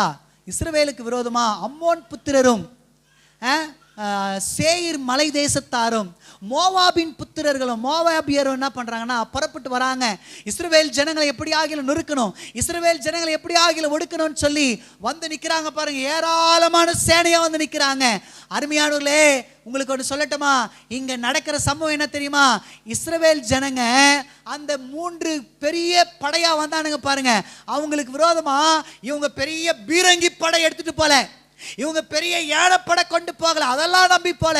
இவங்க நம்பினது ஒன்னே ஒண்ணு, என்ன தெரியுமா? துதி. எல்லாம் சொல்லுங்க.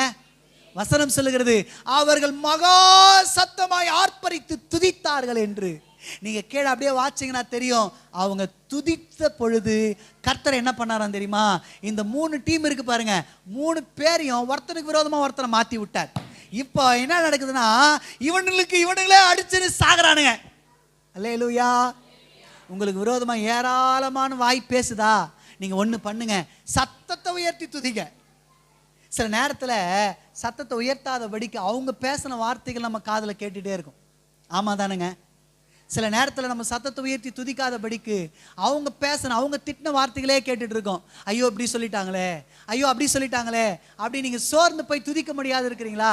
இன்னைக்கு கர்த்தர் உங்களை பார்த்து சொல்றார், சத்தத்தை உயர்த்தி துதிக்க ஆரம்பிங்க.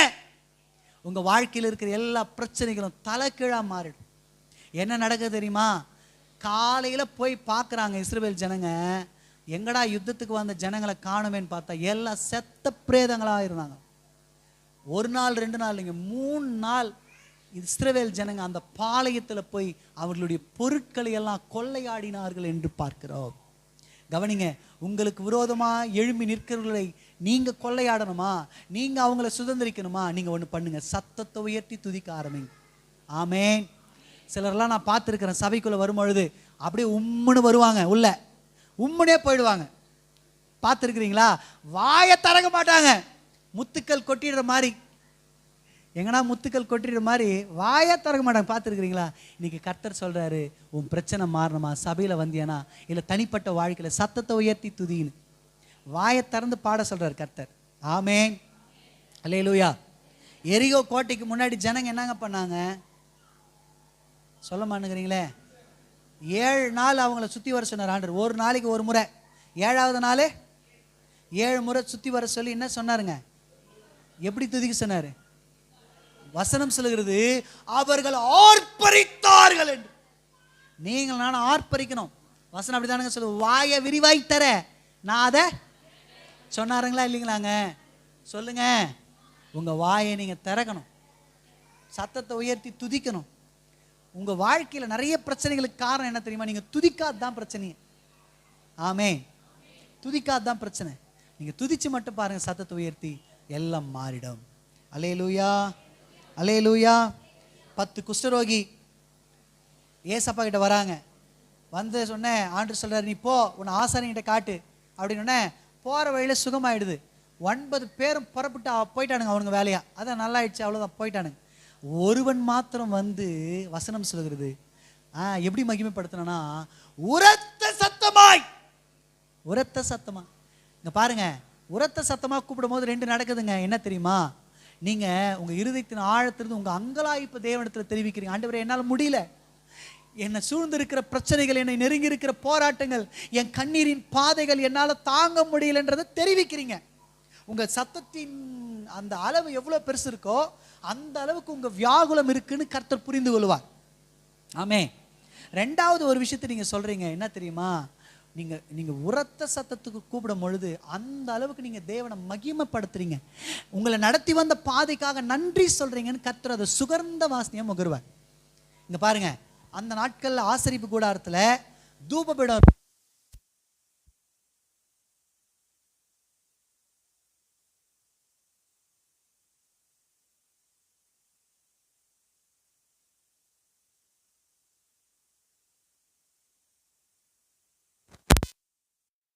கவனிங்க, அந்த காலங்கள்ல ஆசரிப்பு கூடாரத்துல தூபபீடம் இருக்கு.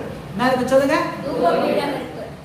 ஆசாரியன் தூபத்தை கொண்டு வந்து அதில் போடும் பொழுது அப்படியே மேல் நோக்கி அந்த தூபம் அப்படியே எழுந்து பாருங்க. கர்த்தாதி கர்த்தர் என்ன பண்ணுவார் தெரியுமா? அதை சுகந்த வாசனையா முகர்ந்து கொள்வார், அதை சுகந்த வாசனையை ஏற்றுக்கொள்வார். ஆனா இந்த நாட்களில தூப வீடுகள் அல்ல, தூப வீடுகளுக்கு பதிலாக கர்த்தர் உங்களை எண்ணி வைத்திருக்கிறார். அல்லேலூயா. நீங்க துதிக்கிற அந்த துதி அவருக்கு தூபங்களாக மேல எழும்போம், அது அப்படியே சுகந்த வாசனை. அல்லேலூயா, அல்லேலூயா. நீங்க தாங்க கர்த்தருக்கான தூபபீடம். நீங்க எந்த அளவுக்கு சத்தத்தை உயர்த்தி துதிக்கிறீங்களோ அந்த அளவுக்கு கர்த்தருடைய நாமம் மகிமைப்படும். ஆமென், ஆமென். மூன்றாவது நான் சொல்லுவேன், எப்படி துதிக்கணும் தெரியுமா? எப்படி துதிக்கணும் தெரியுமா? அதாவது பரிசுத்த அலங்காரத்துடனே கர்த்தரை துதிக்கணும். ஆமென். பரிசுத்த இருதயத்தோடு கர்த்தரை நீங்க துதிக்கணும். ஆமென், அல்லேலூயா.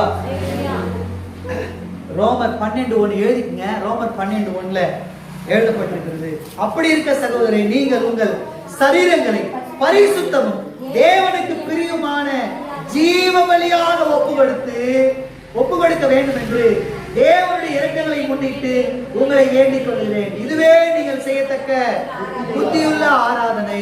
சங்கீதம் 96:9 சொல்லுகிறது, பரிசுத்த அலங்காரத்துடனே கர்த்தரை தொழுது கொள்ளுங்கள், பூலோகத்தாரே நீங்கள் யாவரும் அவருக்கு முன்பாக நடுங்குங்கள். கர்த்தர் சொல்ல நடுங்கணும். பரிசுத்த இல்லாம ஆராதிச்சிட கூடாது. நாங்க சத்தமா சொல்லுங்க.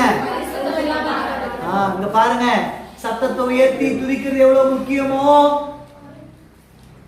கைகளை உயர்த்தி துதிக்கிறது எவ்வளவு முக்கியமோ, அதெல்லாம் துதிக்கும் பொழுது கர்த்தர் நம்ம பட்சத்துல இருந்து நமக்கு எப்படி உதவி செய்வாரோ அதை காட்டிலும் நீங்க பரிசுத்தமா இருக்கணும். ஆமென். பாருங்க, ஒரு நிமிஷம் கவனிங்க. 2 பேர் நம்ம ஆராதனை விரும்புறாங்கன்னு சொன்னல, ஒருத்தர் யாருன்னா கர்த்தரை துதிக்கும் போது இப்படி துதிக்கணும். நம்ம எப்படி துதிக்கணும்? பரிசுத்த உள்ளத்தோட துதிக்கணும். ஆக்சுவலா நிறைய காரியங்கள் இருக்கு, ஆனா நம்ம சபைக்கு ஒரு 3 காரியத்தை சொல்லித்தரார். பரிசுத்தமா நம்ம இருந்து துதிக்கணும், அப்ப கர்த்தர் அதை கேட்டு நம்ம பட்சத்துல இருந்து நமக்கு உதவி செய்வார். ஆமென். ரெண்டாவது நான் சொல்லுவேன், எப்படிங்க கர்த்தர் சத்தத்தை உயர்த்தி துதிக்கணும், மகா ஆர்ப்பரிப்போட கர்த்தரை துதிக்கணும். அவர் நமக்கு செய்த நன்மைகளை ஆராதனை நேரத்துல நீங்க அப்படியே உங்களை மறந்து, உலகத்தை மறந்து துதிக்க ஆரம்பிக்கணும். மூன்றாவது, கைகளை உயர்த்தி, ஆண்டவரே இன்னைக்கு நான் ஜீவனோடு இருக்கிறதுக்கான காரணம் நான் அல்ல, நான் ஏதோ நல்லவன்றதுனால அல்ல, நீர்தான் காரணம், நீங்க இல்லைன்னா நான் இல்லைன்றதை அறிக்கை செய்யும்படி கைகளை உயர்த்தி நீங்க துதிக்கணும். அப்படி துதிக்கும் போது கர்த்தர் மகிமைப்படுவார், உங்க பட்சத்துல இருந்து உங்களுக்கு உதவி செய்வார். ஆமென். இப்ப 2வது நபர் ஒருத்தர் இருக்கிறார். அவரு யார் தெரியுமா? அவரும் ஆராதனை வருகிறது. அவர் யாருன்னா பிசாசு. அவன் யாருங்க? சத்தத்தை உயர்த்தி சொல்லுங்க, பிசாசு. இந்த பாருங்க, எசேக்கியேல் நீங்க வீட்டுல போய் வாசிங்க. ஏசாயாவின் புத்தகம், எசேக்கியேல் புத்தகத்துல 14வது அதிகாரம், இது 28வது அதிகாரம். அதுல 12வது வசனத்திலிருந்து, 2த்துலயுமே 12வது வசனத்திலிருந்து ஆரம்பிக்க அவனை பத்தி. அவன் கர்த்தர் அவனை ஆராதிக்கும்படி, தேவனை ஆராதிக்கும்படி தேவன் சிருஷ்டித்தார் அவனை. அவன் என்ன பண்ணான் தெரியுமா?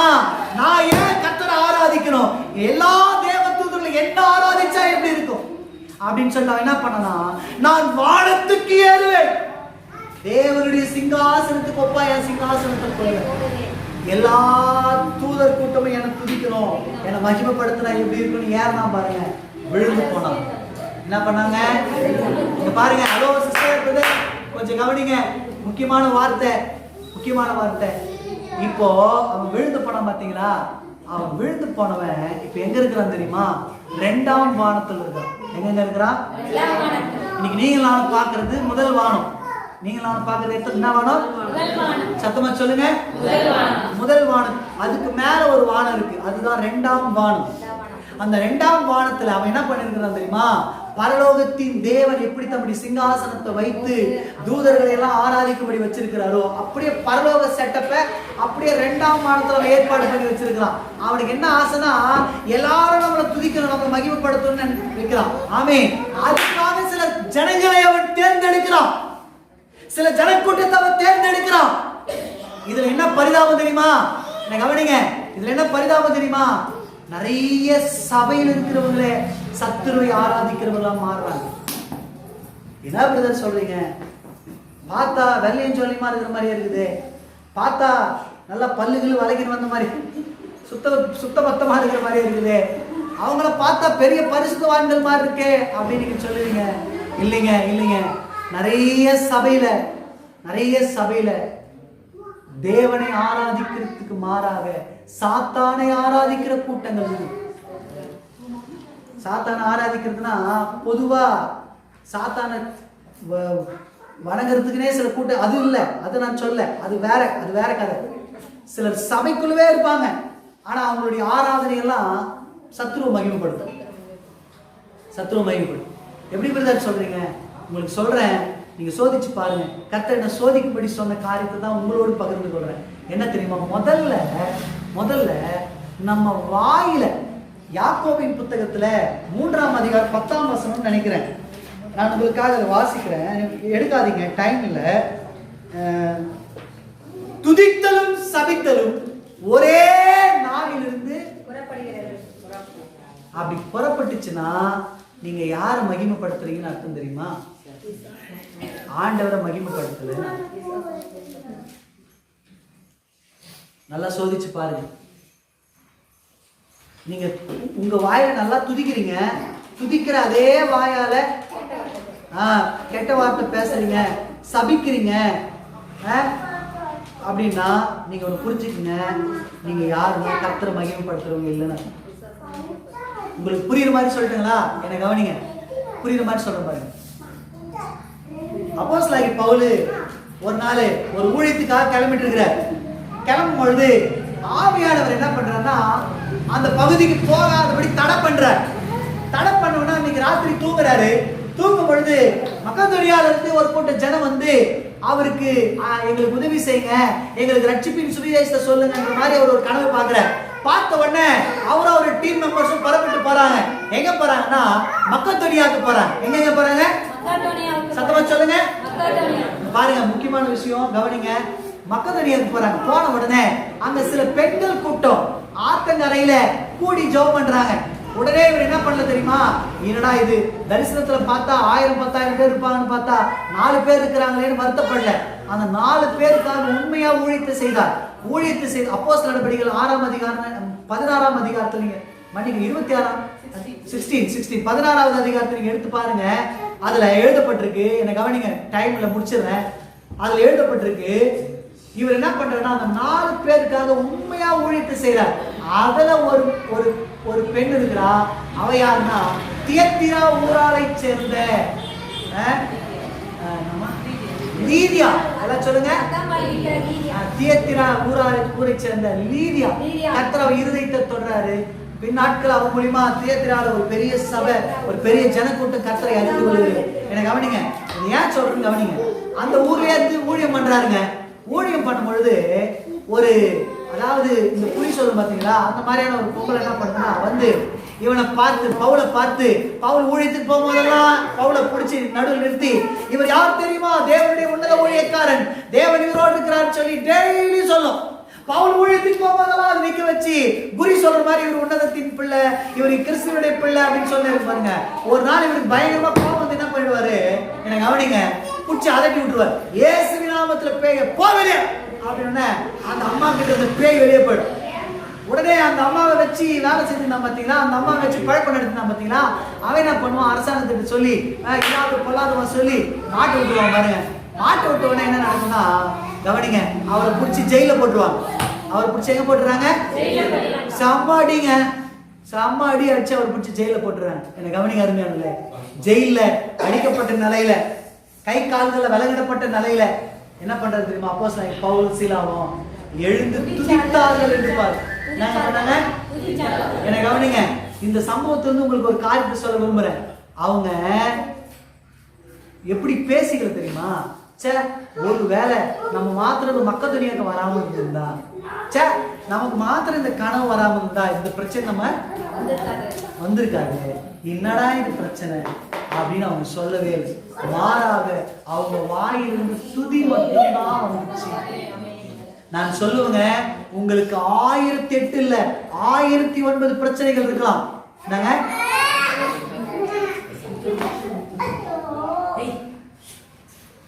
எத்தனை பிரச்சனைகள் இருக்கலாம்? எனக்கு பாருங்க, எத்தனை பிரச்சனை பாருங்க.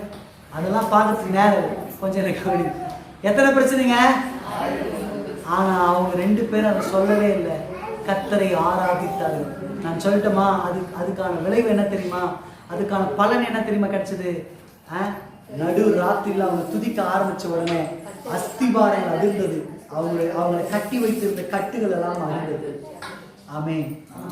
இன்னைக்கு உங்களுக்கு எவ்வளோ போராட்டங்கள் இருக்கலாம், எத்தனையோ பிரச்சனைகள் இருக்கலாம். நான் என்ன சொல்றேன்னா, பிரச்சனைகளை பேசாதீங்க, பிரச்சனை மாத்திர கர்த்தரை மகிமைப்படுத்துங்க. உங்களை எத்தனையோ நாவுகள் பேசலாம், உங்களுக்கு எத்தனையோ இருக்கலாங்க, சொல்ல முடியாத அளவுக்கு இருக்கலாங்க. ஆனா நான் உங்களுக்கு ஒன்று சொல்லட்டுமா, நீங்க அதை சொல்லிட்டு உட்காராதீங்க. ஆமென். இங்க பாருங்க, தப்பா எடுத்துட்டு போறீங்க. ஊழியக்காரர்கிட்ட வந்து சில பிரச்சனைகளை சொல்லி ஜெபம் பண்ண சொல்லி அதை சொல்லல நானு. நீங்க எழுந்த உடனே பிரச்சனைகளையே பேசுவீங்க. யார்கிட்ட போனாலும் உங்க பிரச்சனைகளையே சொல்லுவீங்க. யார்கிட்ட போனாலும் உங்களுக்கு இருக்கிற அந்த குறைகளையே சொல்லிட்டு இருப்பீங்க. பாருங்க, அப்படி இருக்காதீங்கன்ற. அதுக்கு மாறா நீங்க துதிங்க. நீங்க அப்படி பிரச்சனைகளை பேசும்பொழுது என்ன நடக்குது தெரியுமா? நீங்க உங்களை அறியாமையே சத்துருவை மகிமைப்படுத்துறீங்க. ஆமென். ஆமென். ஆமென் சொல்லுங்க. ஆமென். உங்க உதடுகளிலிருந்து வருகிற உதடுகளின் கனியாகிய ஸ்தோத்திர பலியை கர்த்தர் விரும்புறார். அதுல இருந்து குறை, அதுல இருந்து சாபம், அதுல இருந்து கெட்ட வார்த்தைங்க, அதுல இருந்து தேவையில்லாத பேச்சுங்க, அதுல இருந்து விரோதமான பேச்சுங்க, இதை கர்த்தர் விரும்பல. அப்படி வருமானால் நீங்க யாரை மகிமைப்படுத்தலன்னு அர்த்தம் தெரியுமா? கர்த்தர். ஆமென். ரெண்டாவது நான் சொல்லி முடிக்கிறேன். சபைக்குள்ளே இருப்பாங்க, கனியற்ற வாழ்க்கை வாழ்வாங்க. இந்த சிலர் பார்த்தீங்கன்னா அவங்களுக்கு தெரியும், சபைக்குள்ள ஒரு மாதிரி வேஷம் போடுவாங்க, வெளியில போனா ஒரு மாதிரி வேஷம் போடுவாங்க. வசனம் சொல்லுகிறது, நல்ல மரமானது நல்ல கனிகளை கொடுக்கும், கெட்ட மரமானது. ஒருத்தர் பார்த்து எப்படிங்க நல்லவரா கெட்டவரா தெரிஞ்சிருது? அவர் பாடுறத வச்சா, அவர் பிரசங்கிக்கிறத வச்சா, அவர் துதிக்கிறத வச்சா, அவர் கொடுக்கறத வச்சா, அவர் பயங்கர முழங்கால் போட்டா 3 மணி நேரம் ஆனாலும் இறங்க மாட்டார் பிரதர், அதை வச்சா இல்லைங்க. இங்க பாருங்க, அவங்க கனிகளை வச்சு கண்டுபிடிக்கணும். நல்ல நிலத்துல இருக்கிற மரமெல்லாம் நல்ல கனிகள் கொடுக்கும்னு அவசியம் இல்லை. சபைக்குள்ள இருக்கிற ஒவ்வொரு விசுவாசி சோதிச்சு பார்க்கணும். சபைக்குள்ள இருக்கிற ஊழியக்காரன் சோதிச்சு பார்க்கணும். என்ன தெரியுமா? எங்களுக்குள்ள இருந்து நல்ல கனி வெளிப்படுதா அல்லது கெட்ட கனி வெளிப்படுதா? இந்த கனிதான் உங்க வாழ்க்கையில, என் வாழ்க்கையில கர்த்தர் நம்ம கூட இருக்கிறதுக்கு உதவி செய்யும், நம்ம பரலோகத்துக்கு போறதுக்கு உதவி செய்யும். நல்ல கனி கொடாத மரமெல்லாம் வெட்டுண்டு மத்தியில கர்த்தர் எழுதுறாரு, இதோ கோடாரியானது மரங்களின் வேதனைக்கு வைக்கப்பட்டிருக்கிறது. பிரதர், சிஸ்டர், இன்று வரைக்கும் நீ நான் உயிரோடு இருக்கிறதுக்கான காரணம் என்ன தெரியுமா? தோட்டக்காரர் ஒருத்தர் அங்க வேண்டிட்டு இருக்கிறாரு. எஜமான் சொல்றாரு, இது கனியே கொடுக்கல, இது கெட்ட கனியாக இருக்குது, இது வாழறது வேஸ்ட், அதனால இது கடியை முச்சலான்றாரு. தோட்டக்காரர் என்ன பண்றாரு தெரியுமா? தம்முடைய வெளியேற பெற்ற ரத்தத்தை வச்சு, ஐயா இந்த ஒரு முறை விட்டுருங்க, ஐயா இந்த ஒரு முறை விட்டுருங்க, இவருக்காக நான் ரத்தத்தை சிந்தி இருக்கிறேன், இவருக்காக நான் பாடுபட்டு இருக்கிறேன், இந்த ஒரு முறை விட்டுருங்க கெஞ்சறார். கெஞ்சறதுனால உயிரோடு இருக்கிறீங்க, கெஞ்சறதுனால உயிரோடு இருக்கிறோம். என்னையும் சேர்த்து தான் சொல்றேன், அங்க கெஞ்சறதுனால நம்ம உயிரோடு இருக்கிறோம். ஆமென். சபைக்குள்ள இருந்து நல்ல கனி கொடுக்குறீங்களா கெட்ட கனி கொடுக்குறீங்களா? என்ன நீங்க நல்லா இருக்கிறீங்கன்றதுனால அப்படியே பாவத்துக்கு மேல பாவத்தை செய்யலாம், கெட்ட கனிக்கு மேல கெட்ட கனி கொடுத்துனே இருக்கலாம்னு நினைக்கிறீங்களா? உங்களை யாருமே பார்க்கல, நீங்க செய்யறது யாருக்கும் தெரியலன்னு நினைச்சிருக்கிறீங்களா? பிரதர், சிஸ்டர், உங்களை பார்க்கிற ஒருத்தர் இருக்கிறார், நீங்க ஆடுற ஆட்டத்தை எல்லாம் அங்க எழுதி வைக்கிற ஒருத்தர் இருக்கிறார், இன்க்ளூடிங் மீ ஆல்சோ, ஊழியக்காரன் ஆல்சோ. நம்ம பாடுறதுனாலயோ, கொடுக்கறதுனாலயோ, ஜெபிக்கிறதுனாலயோ, ஊடு பண்றதுனாலயோ அங்க போவார். நல்ல கனி கொடுக்கணும். நல்ல கனி கொடுக்காம கெட்ட கனி கொடுக்கிறவங்களா இருந்தீங்கன்னா உங்க துதி கர்த்தரை போய் சேராது, உங்க துதி சாத்தானை போய் சேரும். சபைக்குள்ள இருந்து யாருங்க துதிச்சிருக்கிறீங்க? சபைக்குள்ள இருந்து யாரு மகிமைப்படுத்துறீங்க? உங்க வாயிலிருந்து என்ன வருது? உங்க சுபாவம் எதை வெளிப்படுத்துது? உங்க கேரக்டர் எதை வெளிப்படுத்துது? நல்ல கனி கொடுக்குறீங்களா அல்லது கெட்ட கனி கொடுத்துருக்கிறீங்களா? யோசிச்சு பாருங்க. 2025 கர்த்தர் உங்க கூட வரணும்னு விரும்புறீங்களா? கர்த்தர் உங்களை அவருக்காக ஏற்படுத்தி இருக்கிறார். தமக்காக ஏற்படுத்தப்பட்ட ஜனம் நீங்க. நீங்க செய்ய வேண்டியது என்ன தெரியுமா? நல்ல கனி கொடுக்கிற வாழ்க்கை வாழும். கெட்ட கனி உங்களுக்குள்ள வந்துருக்கும். நல்ல கனி வரலன்னா, கெட்ட கனி வருதுன்னா, நீங்க ஆட்டோமேட்டிக்கா சாத்தானுக்குரியவங்க. நீங்க சர்ச்சுக்குள்ளே இருந்தாலும் சாத்தான் பிளான் பண்ணி ஸ்கெட்ச் போட்டு அதுக்கு தூக்கி போயிடுவாங்க. ஆமே, நிறைய பேரை பார்த்துருக்கிறோம். ஆமீன் சொல்லுங்க. ஜாக்கிரதையா இருக்க வேண்டிய சூழ்நிலையில வந்திருக்கிறோம் பிரதர். நிறைய பேருக்கு முன்னாடி நம்ம நாடகம் ஆடலாம், ரோஜனம். கர்த்தர் என்கிட்ட ரொம்ப தெளிவா இது பேசி அழுது ஒப்பு கொடுத்து, நான் காலையில அழுது ஒப்பு கொடுத்தேன். எனக்குள்ள எதனா கெட்ட கனிகள் இருக்கு ஆண்டவரே, என்ன நான் சோதிச்சுப்பாங்க. அழுத காலையில் கர்த்தருக்கு முன்பா சொல்றேன், அழுது ஒப்பு கொடுத்தேன். நான் நல்ல கனி கொடுக்கணும்னு இருக்கணும் ஆண்டவரே. நான் ஊழியக்காரன் சொல்லி, நான் பிரசங்கிக்கிறவன் சொல்லி நான் கெட்ட கனி கொடுத்திருந்தேன்னா, என் பிரசங்கமும் என் ஊழியமும் என் பாட்டும் என் ஆராதனையும் பிசாசெல்லாம் ஆண்டவரை மகிமைப்படுத்தும். ஊழியக்காரன்ற பேர்ல பிசாசை மகிமைப்படுத்தினா அது புரோஜனம் இல்லையா ஆண்டவரே, பரலோகத்துக்கு வர முடியாத ஆண்டவரே அப்படின்னு சொல்லி கெஞ்சன காலையில் சபைக்கு அதே வார்த்தை வருகிறது. சிஸ்டர், பிரதர், நீங்க சோதித்து பார்க்க வேண்டிய சூழ்நிலை வந்திருக்கிறீங்க. அப்படியே முழங்கால் படிக்கிறோம், அப்படியே முழங்கால் படிக்கிறோம். ஒரு நிமிஷம் முழங்கால் படிட்டு உங்களை நீங்க சோதிச்சு பாருங்க. உங்க இருதயங்களை சோதிச்சு பாருங்க. உங்களை யாரும் பார்க்கல, உங்க நடக்கி யாரும் கவனிக்கிறீங்க பார்க்கலாம். இல்ல பிரதர், இல்ல சிஸ்டர், உங்க இருதயத்தை ஆராய்ந்து அறிகிற கர்த்தர் ஒருவர் இருக்கிறார். எல்லாம் அப்படியே ஒப்பு கொடுங்க. 2 பேர் உங்க ஆராதனையை கேட்கிறாங்க.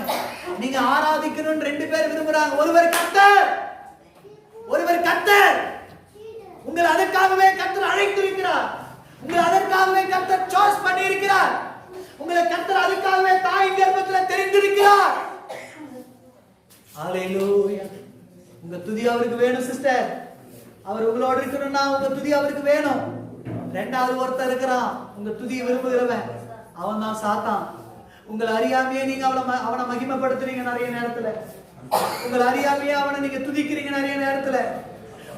உங்க கண்ணு சரியில்லாத போது, உங்க உதடு சரியில்லாத பொழுது, நான் சுருக்கமா சொல்லுவேன், முழுசா சொல்லுவேன், நீங்க கெட்ட கனி கொடுக்கும் பொழுது, நீங்க கெட்ட கனி கொடுக்கும் பொழுது நீங்க உங்கள் அறியாமையை பிசாசை மகிமைப்படுத்தி கொண்டிருக்கிறீர்கள். அவன் மகிமைப்பட்டு இருக்கிறான். அவன் உங்கள மகிமைப்பட்டான்னா ஒரு நாள் அவன் உங்களுக்கு சொந்தமா மாத்திடுவான். உங்களை அவனுக்கு சொந்தமா மாத்திடுவான். சிஸ்டர், பிரதர், இன்னைக்கு சோதிச்சு பாருங்க. உங்களை மாத்திக்கொள்றதுக்கு கர்த்தர் ஒரு வாய்ப்பை கொடுத்திருக்கிறார். உங்க வாழ்க்கையை மாற்றிக்கொள்வதற்கு கர்த்தர் ஒரு வாய்ப்பை கொடுத்திருக்கிறார். என்னையும் சேர்த்து சொல்ற, நம்மளை மாத்திக்கொள்றதுக்கு நமக்கு ஒரு வாய்ப்பை கர்த்தர் கொடுத்திருக்கிறார். எல்லாம் ஒப்பு கொடுங்க, ஒப்பு கொடுங்க, ஒப்பு கொடுங்க. ஹalleluya, ஹalleluya. நல்ல கனி கொடா மரங்களெல்லாம்